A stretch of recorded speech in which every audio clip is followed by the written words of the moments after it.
Sons of Liberty is a drama historical miniseries that aired on January 25th, 2015 on History Channel. It is about how Samuel Adams formed the Sons of Liberty and his reasons for the American Revolution against the British. But it also goes into some of the details leading up to the Declaration of Independence. But I'm getting ahead of myself. I'm going to focus on what my thoughts are on this miniseries.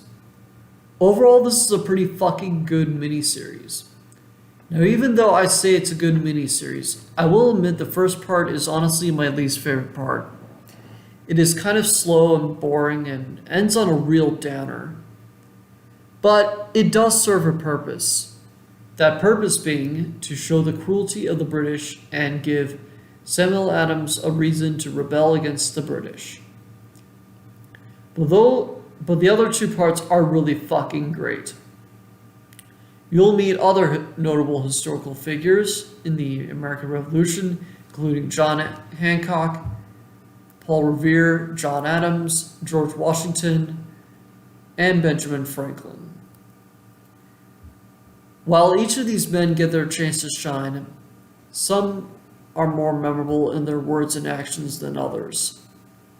But the series is primarily focused on Samuel Adams.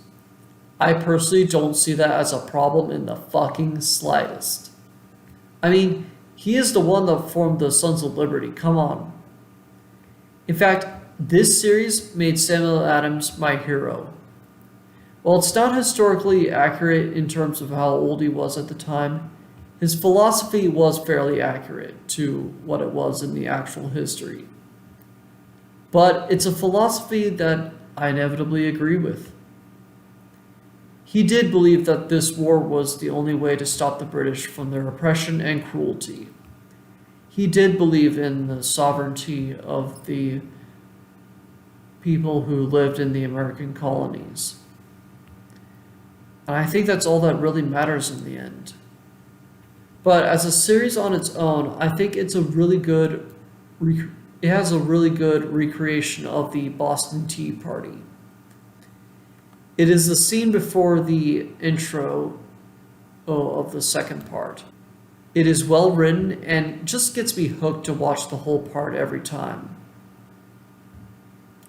I think the whole subplot with the wife of a British army man falling in love with a doctor and drifting apart farther and farther away from the husband was really compelling and the only goddamn love triangle I actually like.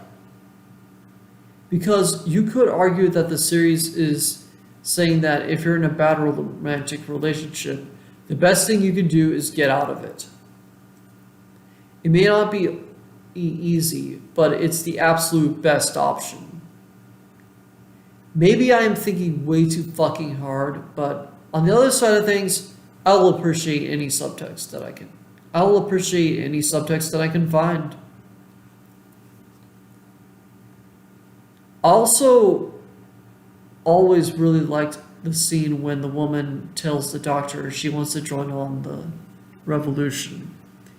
It is a scene that shows that she finally chosen to side with the rebels and officially has had enough of the British officers' shit. The doctor even seems to appreciate her decision. I guess it helps that it comes after a pretty steamy sex scene. The battle scenes are pretty fucking good too. There's plenty of musket shots and blood to keep you satisfied. Even an explosion or two for some extra measure. I don't even give a damn if it's CGI.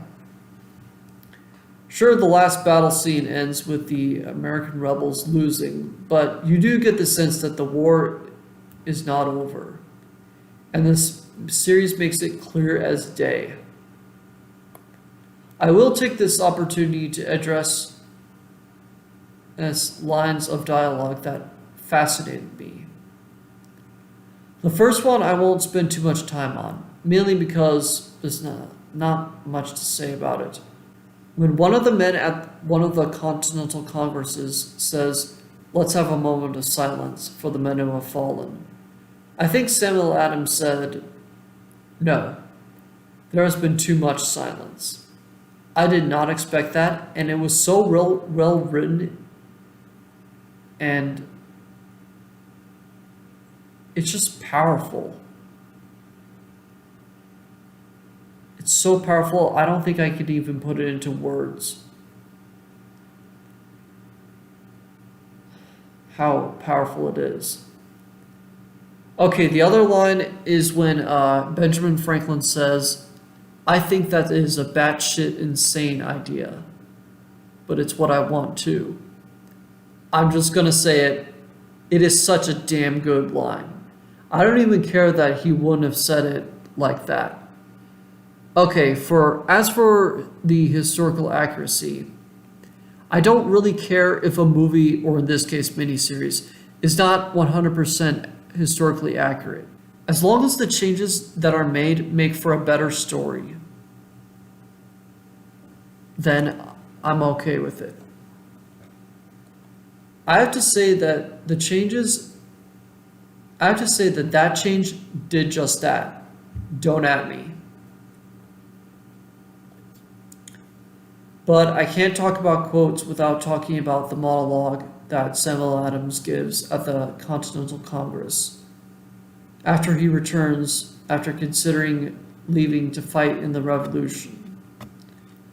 I don't want to give the entire monologue because I just don't want to spoil anything. But I will say it is just so fucking powerful. It only solidified Samuel Adams being my hero. It also proved that how helpful he truly could be if he opened up and said what he truly meant. And it worked because each colony unanimously voted to be independent from the British Empire. And, the rest is history. Literally. Anyway, I want to talk about the production values. The sets will look really goddamn good. They really capture the look of the 1770s and what the buildings and technology were like back then. The cinematography is really good. The music is a bit iffy for me, even during the monologue Samuel Adams gives, but it starts off good, but the theme song is really good. I mean, it's done by Hans Zimmer. He is right up there with John Williams in terms of musical scores. Overall, Sons of Liberty is a really good miniseries. While I would have liked there to be more parts to it, I can understand why it ended where it did. If you're looking for a more dramatized version of the American Revolution, I think this miniseries delivers on that. It's also good if you want to know more about the Sons of Liberty, even though the religious themes were kept to a bare minimum, which is great and is actually historically accurate. Yeah, I really enjoy this miniseries quite a fucking lot. And for all those reasons that I mentioned in this video, this miniseries gets the Spike Robot badge of approval. If you like this video and you want to see more, be sure to subscribe to my channel. I'm Spike Robot saying, see you next time, and honor the freedom, Jesus.